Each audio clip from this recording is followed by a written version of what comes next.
선택된 자들의 소망 루 살루메 지음 이태영 옮김 프롤로그 주위의 모든 산들은 온통 눈에 덮여 있었다. 이틀 동안이나 계속 눈이 내려 큰 길도 오솔길도 모두 눈에 묻혀 분간할 수 없게 되었다. 마을에서 조금 떨어진 산속의 호숫가 근처에 검푸른 소나무 숲에 몸을 기댄 듯한 조그마한 집 한 채가 서 있다. 방에서 새어나온 빛이 창밖에 흰눈에 반사되어 마치 은이나 수정처럼 빛을 내어 어둠을 쫓아내고 있었다. 그 집 문설주는 동화 속에 나오는 커다란 두 개의 설탕 기둥 같았다. 돌이 올려져 있는 지붕은 눈 모자를 푹 뒤집어 쓴 모습이었고 거기서 흘러내린 고드름이 방 안을 들여다보려는 듯 창문까지 길게 내려와 있었다. 방 안에는 노인이 앉아 있었다. 그는 오래전에 이 지방에 흘러들어와 이 조그만 집에 이사해왔다. 그때 여자 집주인은 아래층 방을 새를 놓지 않으려 했었다. 그러나 그 여인도 이미 오래전에 죽고 말았다. 이 노인이 처음 이사와서 호숫가를 거닐던 때는 그 머리카락이 갈색이었으나 지금은 이미 거의 하얗게 되어버렸다. 이 노인을 알고 있는 사람은 아무도 없게 되었으며 또 노인과 관계를 맺고 지내는 사람 역시 아무도 없었다. 그러나 노인은 겨울 내내 방 안에서 지내는 마을 사람들의 좋은 화제거리가 되고 있었다. 이 마을에 사는 사람들은 모두 부모나 조부모에게서 이 노인의 은둔 생활에 관한 무서운 이야기를 듣고 있었다. 이 노인은 악마에게 혼을 팔아버리고 죽은 사람들과 교섭을 한다는 것이었다. 여러 해 전에 아래층에 살던 노파가 죽었을 때 그 호반에 어떤 무시무시한 일이 생겼는지에 대해서는 마을의 어린이들까지 잘 알고 있다. 그런 이유로 해서 산속 호숫가에 이 노인은 자신도 모르게 어느새 마을 사람들 사이에서 영매인이나 마술사로 통하게 되었다.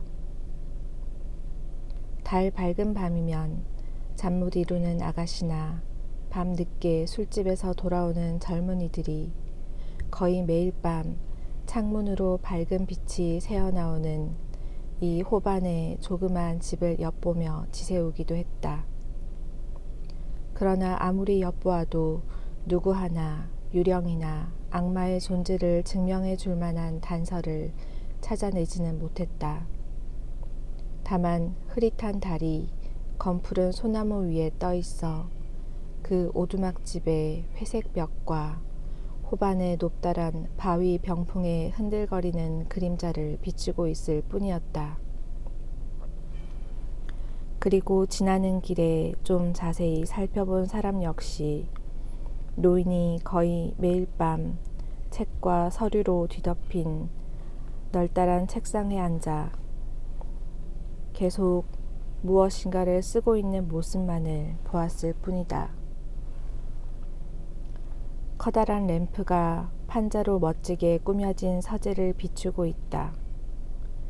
책이 가득 꽂힌 책장은 사방의 벽을 에워싸고 책상과 의자 위에는 종이 조각과 원고가 흩어져 있었다. 책상 맞은편 난로 위에는 서너 개의 아름다운 흉상이 놓여 있었다.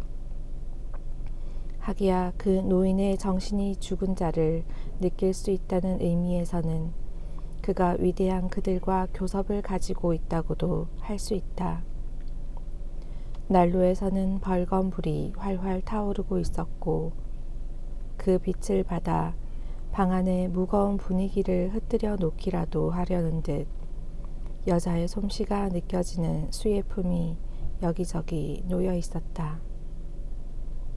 뿐만 아니라 무척이나 무성한 담쟁이 덩굴이 창문 안에까지 뻗쳐 들어온 한쪽 구석엔 테이블이 놓여 있었으며 그 위에는 조그만 편물 상자가 있었다.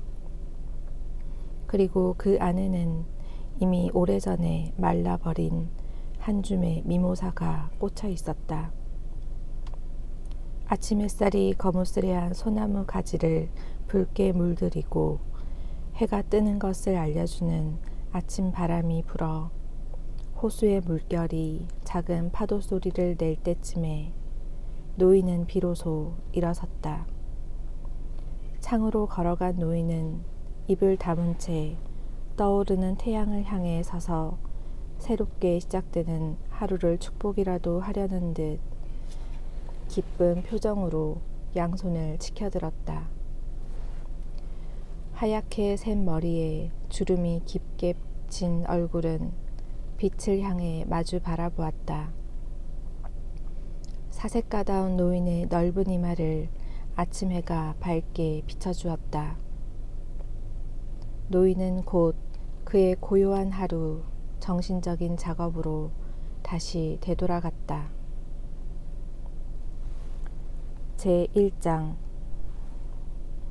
우리들, 즉 꼬마 야네와 나는 어릴 때부터 줄곧 함께 자랐다고 말할 수 있다.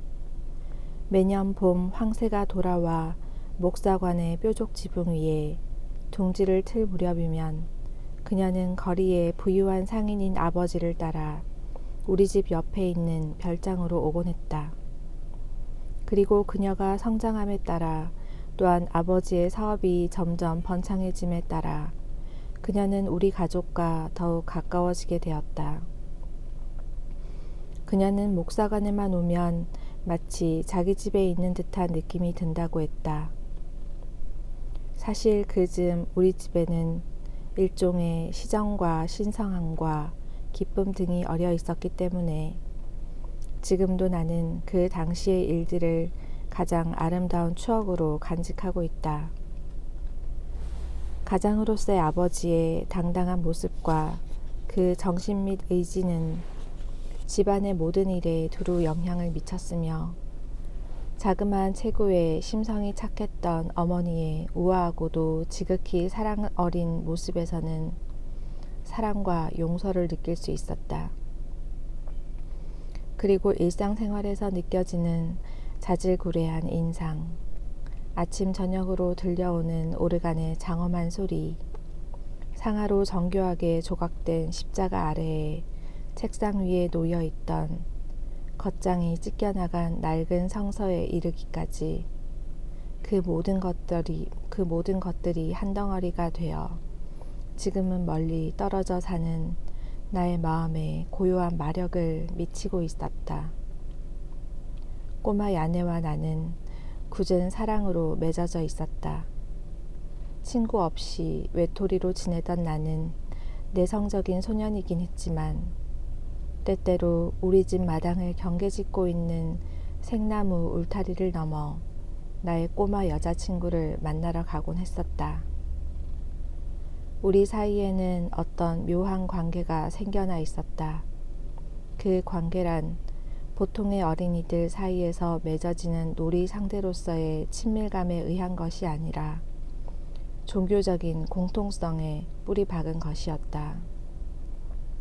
내게는 어려서부터 일종의 신앙적인 열성이 병적일 만큼 키워져 있었고 그것의 일부가 야네에게 전염되어 있었던 것이다. 둘 다 태어날 때부터 신앙을 가지고 있었고 또한 신앙으로 양육되어졌기 때문에 우리는 어려서부터 하나님과 친할 수 있었다. 그렇게 해서 우리들은 쉽게 친구가 될 수 있었던 것이다. 우리가 함께 놀 때는 순교자와 화영식을 위한 장작더미가 나오는 그런 놀이를 하곤 했다. 언젠가는 야네가 말리는데도 불구하고 불붙은 나무 조각을 내 팔에 가져다 대어 독실한 기독교 신자에게 어느 정도의 고통을 줄 수 있는지 시험해 본 일조차 있었다. 순진하지도 않은 데다가 차갑고 고집세고 의지가 강했던 내 성격에는 귀염성이란 거의 없었던 듯하다. 내게서 존경이라든가 귀의심 같은 것은 오직 신앙의 최고의 대상으로 여겨지는 사람의 한에서만 솟아올랐다. 남에게 의지한다든가 남의 관심을 끌려고 애쓴다든지 요컨대 남에게 무엇을 부탁하거나 남에게서 쉽사리 무엇을 받지 못하는 성격이었다. 그러나 내심으로는 존경할 만한 가치가 있는 대상을 절실히 찾고 있었기 때문에 혼자서 기도하거나 남몰래 사모하거나 하는 일은 종종 있었다. 내가 야네를 사랑할 수 있었던 것도 다름 아닌 우리를 이어주고 있는 이 종교적인 열망 때문이었다. 그러나 그녀는 사정이 완전히 달랐다. 그녀는 그녀의 모든 것을 내게 바치고 있었고 그녀의 열렬한 신앙 역시 나로 인해 생겨난 것이었다. 그녀는 말하자면 나를 통해서 하느님과 종교를 사랑하고 있었다. 아니, 그녀는 단지 내게 이러한 성격을 부여해준 그 독특한 특성, 그 고무적인 힘을 통해서만 하느님과 종교를 보고 있었다. 때문에 그녀는 이러한 특성과 힘을 하느님에 대한 외경과 사랑으로서 우러러 보고 있었던 것이다. 그녀는 특히 나를 통해서 보았고 나를 통해서 알게 된 소년의 기도하는 눈동자 속에서 신앙과 사랑과 종교와 개인적인 친밀감을 모두 느낄 수 있었던 것이다. 그녀는 그러한 특성과 힘이 자신의 마음을 붙들기 위하여 가끔 나라고 하는 사랑스러운 인간의 모습을 붙들지 않으면 안 되었던 것을 생각하게까지 되었다. 그녀에게 특히 특징적이었던 것은 말년에 이르러서도 종교적인 신앙이 그것 자체만으로서는 결코 그녀에게 어떤 결정적인 중요성을 부여하지 못하고 단지 나와의 관계에 있어 그녀의 사랑을 계속해서 지속시킬 수 있는 바탕을 부여했을 뿐이라는 사실이다.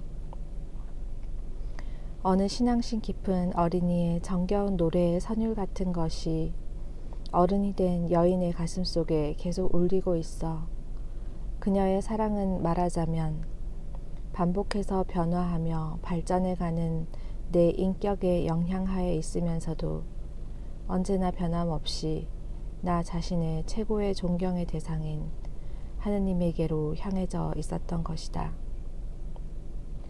이것이 바로 야네의 종교라는 것의 실체였다. 그녀는 마음이 착해서 우리 모임에서 제일 인기가 있었다. 그러나 나는 못마땅하게 여기고 있던 점이 있었다. 그것은 그녀가 그녀의 아버지에게서 상업을 배우는 청년, 죽은 어머니의 친척이라는 이유로 오랫동안 그 집에서 함께 살고 있는 어느 청년의 사랑을 받고 있다는 사실이었다. 최신식의 유행옷에 머리를 단정하게 자른 그 젊은이는 목사관과는 이상하리만큼 어울리지 않았다. 봉사 정신이 강하고 글씨를 잘 쓰며 모든 일처리에 있어서 주인의 비위를 맞추는 데 천재적인 그 젊은이. 그에 대하여 그녀의 아버지 역시 온갖 친절을 다 베풀었으며 그 청년을 바라볼 때는 얼굴 전체에 말할 수 없는 호의가 듬뿍 넘치는 것이었다. 오후에 목사관 마당에 있는 인동 덩굴의 정자에서 그녀의 아버지가 커피를 마시면서 담배를 피울 때 어린 그녀가 파이프에 조심스럽게 불을 당겨주면 그는 곧잘 저 아이는 내 사윗감이야 하고 그녀에게 말하곤 했었다. 그리고는 팔을 크게 벌려 그녀를 품에 안고서는 마치 특별히 마음에 드는 귀중한 골동품이라도 보듯이 천천히 살펴보고 아버지로서의 자랑스러움이 가득한 표정으로 서너 번 그녀에게 끄덕여 보이는 것이었다. 이런 상황에서 그의 사랑하는 제자가 이렇게 말했던 적이 있다. 야네와 같은 소녀는 마치 보물과 같습니다. 그야말로 사랑과 헌신의 화신으로서 남편이 될 사람의 희망과 의지에 호의적으로 동화될 수 있는 사람입니다. 내가 지배욕을 갖고 이런 말을 하는 것은 아닙니다. 가정, 불화만큼 불행한 일은 없는 것이고, 또한 여자가 집을 지배한다는 것은 생각만 해도 오싹해지는 일이 아닐까요? 그때 나의 아버지는 그녀의 작은 머리에 손을 얹고 이렇게 말하였다. 나는 야네 아가씨가 언젠가는 홀로 자립해서 남편의 습관이나 희망 따위보다는 자기 스스로의 인생에 관심사를 귀중히 여기게 되기를 바랍니다. 이 아가씨는 하나의 종교에 속해 있고 그 종교는 다음과 같이 말하고 있습니다. 이제 뒤로 일가에 5명이 있으면 셋과 둘로, 둘은 셋으로 나뉘어 다투리라. 아버지는 아들에게, 아들은 아버지에게, 어머니는 딸에게, 딸은 어머니에게, 시어머니는 며느리에게, 며느리는 시어머니에게 나뉘어 다투리라고 말입니다. 그 말에 청년은 어리둥절해서 꽁무니를 뺐다.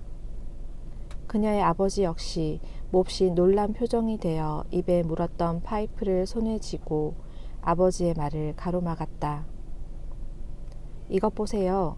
어린애 앞에서 훈계하는 듯한 그런 말씀은 삼가주시오. 당신의 그런 엄격함으로 해서 거리의 교구도 잃어버린 것 아니오? 만일 계속해서 그렇게 고리타분한 생각을 고집한다면 이 조그만 시골집까지도 잃게 될 것이오. 그러나 아버지는 조금도 주저함 없이 말을 이었다. 그리스도께서는 말씀하셨습니다. 아버지나 어머니를 나보다 더 사랑하는 자는 내 사람이 될 자격이 없다. 내가 세상에 평화를 주러 온 줄로 생각하지 말아라. 평화가 아니라 칼을 주러 왔다. 라고 말입니다. 나의 유년 시절에 일어났던 여러 가지 사건들은 대부분 내 주의를 끌지 못하고 지나가 버렸다. 그중 한 가지 일만이 내게 큰 인상을 남겨주었다. 언젠가 평야에 위치한 우리 마을에서 그리 멀지 않은 산간 지방으로 여행을 갔었다. 우리 일행 중에는 야네와 그녀의 아버지, 그리고 큰 도시는 잘 알고 있어도 여태껏 높은 산의 멋진 경치는 한 번도 본 일이 없는 그 청년이 끼어 있었다. 높은 산들을 보고 나는 벅찬 감격에 잠겼다. 목적지에 이르렀을 때는 이미 웬만한 높이에 올라와 있었기 때문에 흰눈은 무서우리만큼 가까이에서 빛나고 있었다. 그때 나는 어떤 내적인 충동에 사로잡히게 되었고 동경의 힘에 이끌려 혼자서 정상을 향해 올라가기 시작했다. 처음에는 아무도 내게 주의를 기울이지 않았다. 점심때가 되어서야 그들은 내가 없어졌다는 사실을 알게 되었다. 저녁때가 되도록 내가 돌아오지 않자 그 작은 호텔의 손님들 사이에는 소란이 일기 시작했다. 낯선 사람들까지 나를 찾아 나섰고 그들은 나의 아버지와 함께 횃불과 등불을 들고 그 근방 일대를 찾아다녔다. 불쌍하게도 나의 부모님은 하룻밤을 공포에 쌓여 지새우게 되었다. 이튿날 아침이 되어서야 부모님은 나에 대한 소식을 들을 수 있었다. 그것도 어느 여행자에 의해서였다. 그 여행자는 안내인과 함께 산 위의 눈 속 한 데서 잠을 자고 날이 셀 무렵에 하산하였다. 하산하는 도중에 어느 건초로 지은 막사 옆을 지나게 되었는데 목동들이 놀란 표정이 되어 무언가를 애워싸고 지켜보고 있어 가까이 다가가 보니 내가 그 속에서 건초에 파묻힌 채 깊이 잠들어 있었다는 것이다. 나는 오랫동안 등반의 실패를 거듭한 끝에 식료품을 운반해 오고 있던 어느 목동에게 길을 물어 저녁 때가 되어서야 겨우 손발이 피투성이가 된 채 피곤해진 몸으로 거기까지 올라가게 되었던 것이다. 나의 아버지는 당신의 이 고집스러운 아들을 혼자 데리고 오기를 꺼려하셨으며 또한 안내인이 올라가는 길이 그리 험하지 않다는 보증을 했기 때문에 두 사람이 더 그 원정에 합류하게 되었다. 그들은 상인과 그 청년이었다. 상인은 해마다 불어나는 체중을 감량시키기 위한 목적이 더 컸고 청년은 뒤로 꽁무니를 뺄 여건이 허락되지 못했던 것이다. 태양이 핏빛으로 물들 무렵 이 적은 수의 일행이 내가 하룻밤을 보낸 원시적인 숙소에 도착했다. 그들이 나를 발견했을 때 특히 상인은 숨도 제대로 쉴 수 없는 듯 입을 해벌린 채 한없이 놀랍다는 눈으로 나를 바라보며 손수건을 깃발처럼 흔들어댈 뿐이었다. 사실 나는 그토록 기괴한 모습을 하고 있었던 것이다. 그 무인 건초 막사에서 그리 멀지 않은 곳, 전망이 탁 트인 서쪽 조그만 언덕 위에서 나는 무릎을 꿇고 있었다. 나는 그때 무어라 형용할 수 없는 감격에 잠겨 지는 해를 향해 두 팔을 벌리고 있었다. 저녁 노을은 내 갈갈이 찢겨진 옷과 나뭇잎과 지푸라기가 붙은 검은 머리와 흙탕물과 피투성이로 얼룩진 내 팔을 비추고 있었다. 하늘을 향해 기도하는 내 눈동자의 표정, 열렬한 얼굴 모습 등이 하나의 형상을 만들고 있어 그것을 보는 사람은 어느 엄숙한 사도의 모습을 연상할 정도였다. 그러한 모습으로 있던 나였으나 뜻밖의 아버지의 모습을 보자 나는 눈물을 흘리며 그 품속으로 파고들었다. 나는 그 순간엔 나의 잘못이나 아버지가 얼마나 걱정하셨을까에 대해서는 전혀 생각하지 않았다. 나는 오직 내 안에서 거칠게 소용돌이치고 있는 흥분에게 배출구를 주고 싶었을 뿐이었다. 상인은 숨이 차서 말을 하지 못하고 단지 분노를 나타내기 위하여 낮은 신음소리만 낼 뿐이었다. 내게는 눈길조차 보내지 않고 자신의 몸만 살펴보고 있던 청년은 이런 일로에서 자기 구두와 바지가 엉망이 된 것을 보고 내게 화를 내었다. 이 못된 녀석아, 이게 무슨 짓이냐? 겨우 숨을 쉴 수 있게 된 상인이 큰 소리로 나를 향해 외쳤다. 내 귀를 울린 이 첫 꾸중이 격정에 빠져있던 나를 현실로 되돌아오게 했다. 아버지 품에서 빠져나와 한 발로 뒤로 물러선 나는 갑자기 찬물을 뒤집어 쓴 것처럼 씁쓸해한 기분이 되어 반항적으로 머리를 치켜들고는 상대를 쏘아보았다. 정말 훌륭한 개구쟁이군요. 하고 젊은이도 한마디 거들었다. 그는 본성은 착한 사람이었으나 자기 아랫도리를 볼수록 기분이 상해지는 것이었다. 아버지는 아무 말 없이 그저 내 앞에 서 계실 뿐이었다. 아버지의 눈은 마치 거기 서 있는 나를 꿰뚫고 내가 조금 전까지 기도하느라고 꿇어앉아 있던 곳, 그때에는 이미 황혼의 그림자가 내려있는 그 조그만 언덕을 보고 있는 듯했다. 아버지 얼굴에는 한없는 따스함이 어려 있었다. 아버지는 아주 오랫동안 말없이 나를 지켜보고 계시다가 표현하기 힘든 표정을 짓고는 두 손을 들어 나를 축복하듯이 그 손을 내 머리 위에 얹었다. 너는 착한 아이야. 그렇게 아버지는 한마디만 하셨다. 그 말은 한없이 부드럽게 들렸다. 그러면서도 아버지로서의 위엄이 충분히 담겨있는 그 말에 아무도 이의를 제기할 수 없었고, 우리들의 두 동반자 역시 맛있는 저녁 식사와 부드러운 의자에 대한 그리움이 간절했기 때문에 말없이 서둘러 기로에 올랐다. 내게 잠자리를 마련해주고 간소한 식사까지 나누어 주었던 목자들이 오솔길이 있는 곳까지 우리 일행들을 안내해 주었다. 아드님이 처음에는 무척 후회한 듯 하지요. 주의 깊게 발을 내디디며 청년이 아버지에게 물었다. 그는 아버지에게 했던 아까의 상스러운 말을 예의 바르게 처리하고 싶었던 것이다. 그는 원래 같이 지내고 있는 사람들과 다투기를 좋아하지 않았다. 그 말에 아버지는 조용히 대답했다.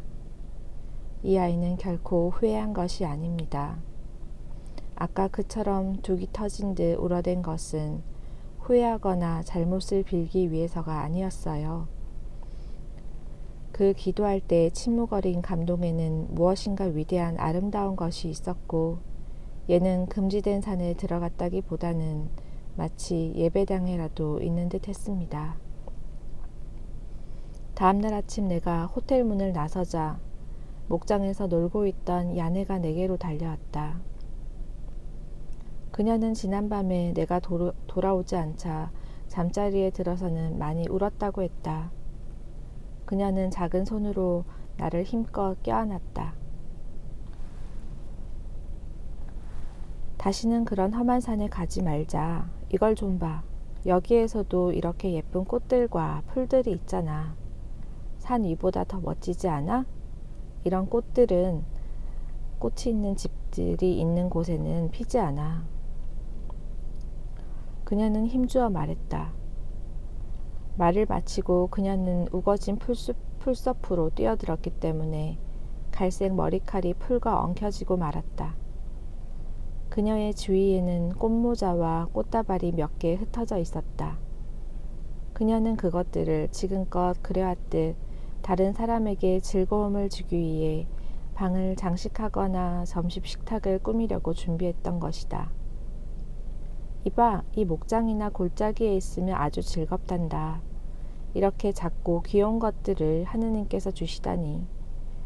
내가 그토록 좋아하는 험한 산 위에는 단지 얼음과 눈과 폭풍만이 있을 뿐이야. 안 그래? 그녀는 풀밭에서 눈을 반짝이며 나를 보았다. 그렇지만 햇빛이 있어. 저녁 해가 있단 말이야.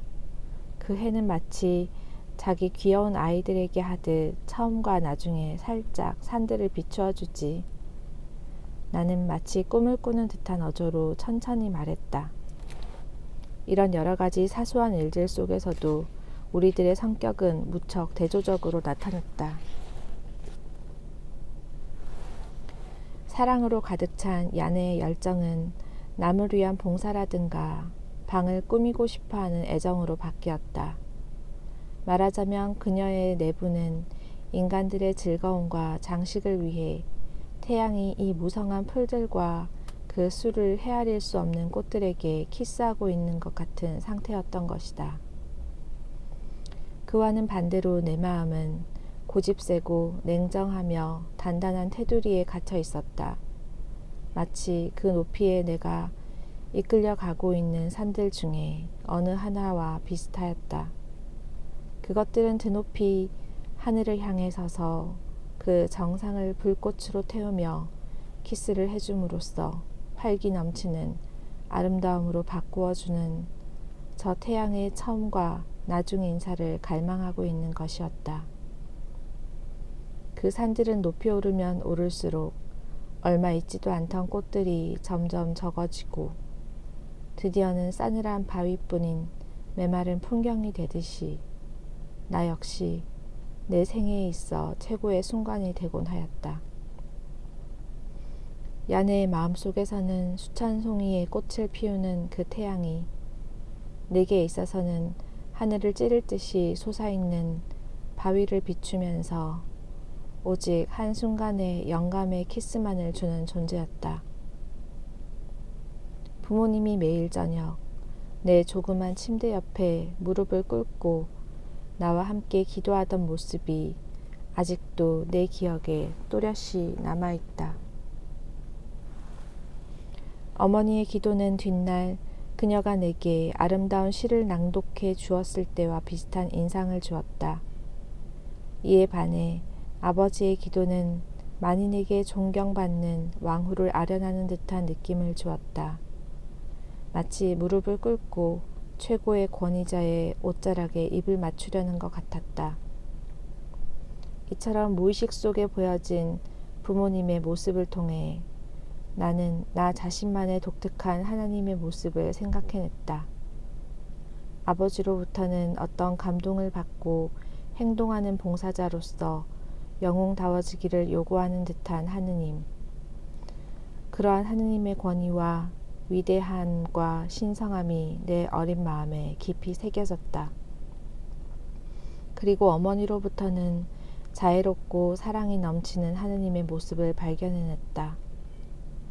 어머니의 하느님은 그녀가 갖고 있는 우아함과 선의를 그대로 갖추고 있어 나는 무척 인간적인 친근감을 느낄 수 있었으며 그것만 있다면 다른 인간과의 교제는 결코 필요하지 않다고 생각할 정도였다. 그러나 바로 그 즈음에 내 아름다운 유년 시절이 만들어낸 하느님에 대한 최초의 회의가 찾아오게 되었고 그와 더불어 내게 새로운 인생의 막이 열리게 되었다. 주위에서 들려오는 어린들의 사소한 이야기들이 내 어린 마음에 너무나도 어린애다운 하느님에 대한 생각을 송두리째 흔들어 놓은 것이었다. 그것은 늦게든 빠르게든 언젠가는 꼭 찾아오게 마련인 정신적 혼란이었다. 그것 자체만으로 본다면 완전히 하찮고도 우연스러운 이유이기는 했지만 소년 시절에 내가 하느님에게 걸었던 그 엄청난 큰 기대로 해서 그때까지 나는 종교적인 영역 이외의 것에는 어떤 것에도 관심이 없었다. 이런 상태는 내 또래의 다른 아이들이 종교 이외의 일에도 흥미의 눈길을 돌리는 나이가 훨씬 지나기까지 무척 오랫동안 계속되었다.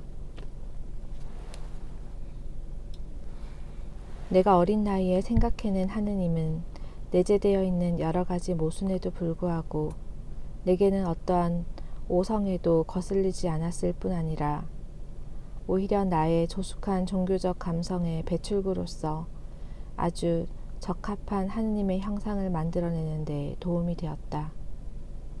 야네의 경우 역시 외골수적인 열렬한 신앙은 있었으나 그녀는 그런 열의를 인생의 다른 영역에도 쏟았다는 점이 나와 다르다.